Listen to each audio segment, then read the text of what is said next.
Salam sejahtera kepada Tuan Pengurusi Majlis, para hakim yang arif lagi bijaksana, guru-guru yang dikasihi serta rakan-rakan sekalian.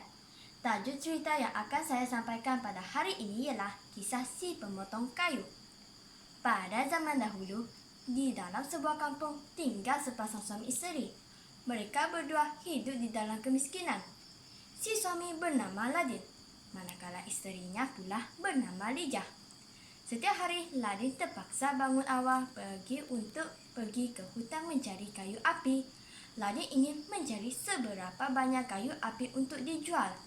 Ladin hanya akan pulang ke rumah apabila waktu senja menjelang. Ladin seorang yang sangat rajin.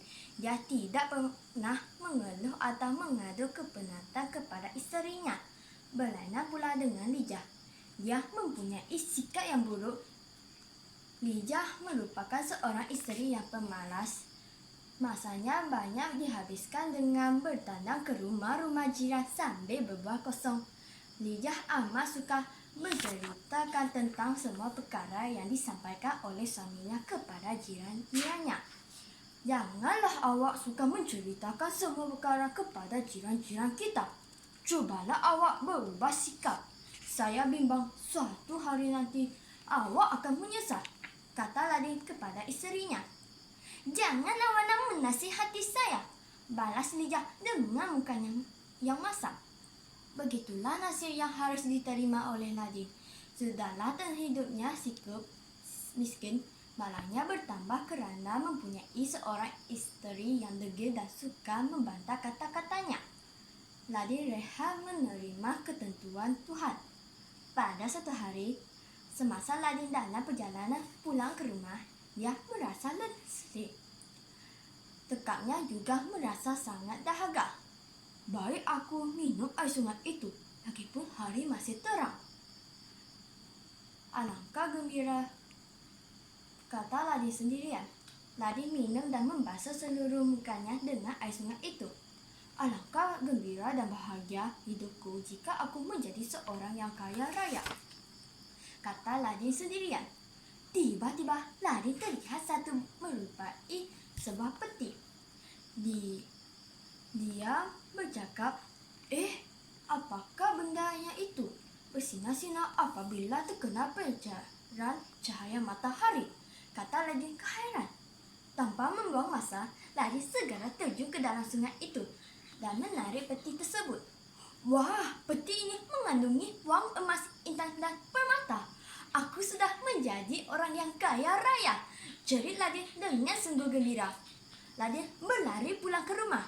Dia sudah tidak sabar lagi untuk memberitahu berita yang menggembirakan itu kepada isterinya.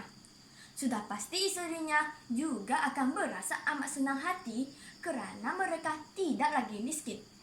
Tiba-tiba Ladin terfikir satu perkara. Dia merasa ragu-ragu untuk memberitahukan isterinya kerana bimbang dia akan menceritakan perkara ini kepada seluruh jiran tetangganya. Sekiranya aku memberitahu kepada Lijah, sudah tentu dia akan menghebohkan kepada jiran-jiran aku.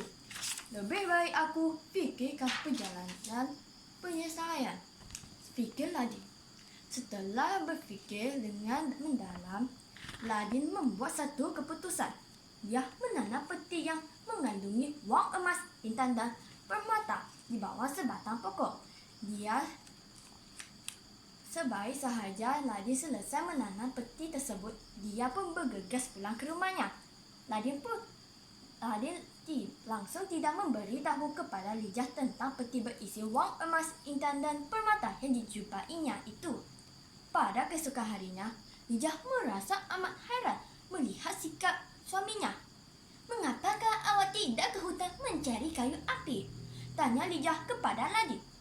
Hari ini saya tidak mahu ke hutan mencari kayu api. Apa kata kita pergi bersiasat di tepi sungai sambil menghirup udara yang segar? Balas Ladin.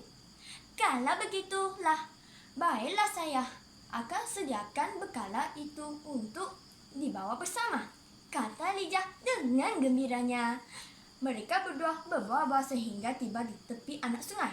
Apabila tiba di bawah sebatang pokok, Ladin berpura-pura terjatuh. Oh, Saya terlanggar satu benda yang sangat keras. Tentu ada sesuatu di bawah pokok ini, kata Ladin. Ladin segera menggali tanah di mana dia terlanggar benda keras itu. Tidak lama kemudian, kelihatan sebuah peti. Ladin berpura-pura terkejut. Wah, peti ini mengandungi uang emas, intan, dan permata. Jerit Lijah sebaik sahaja. Ladin membuka peti tersebut. Ya, nasib kita baik dan kita amat bertuah hari ini. Tidak sia-sia saya mengajak kamu bersiasat. Rupa-rupanya ada sesuatu yang akan kita dijumpainya di sini, kata Ladin pula.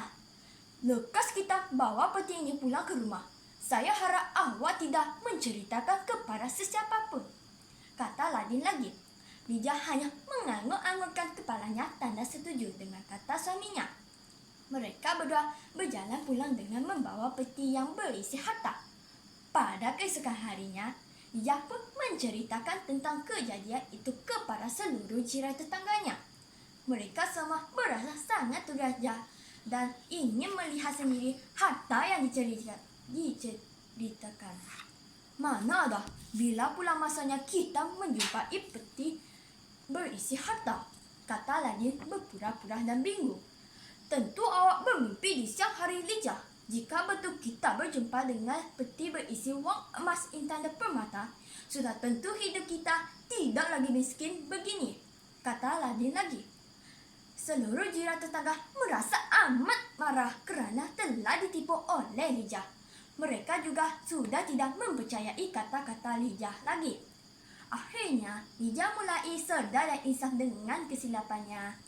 Sejak itu, Lijah berjanji tidak akan menceritakan tentang rahsia mengenai harta yang dijumpai kepada sesiapapun. Ladin pula merasa amat gembira melihat perubahan sikap isterinya. Mereka berdua hidup gembira dan menjadi kaya raya. Pengajaran yang dapat kita belajar dari cerita ini ialah janganlah mengheboh-hebohkan hak keluarga kepada orang lain. Sekian, terima kasih.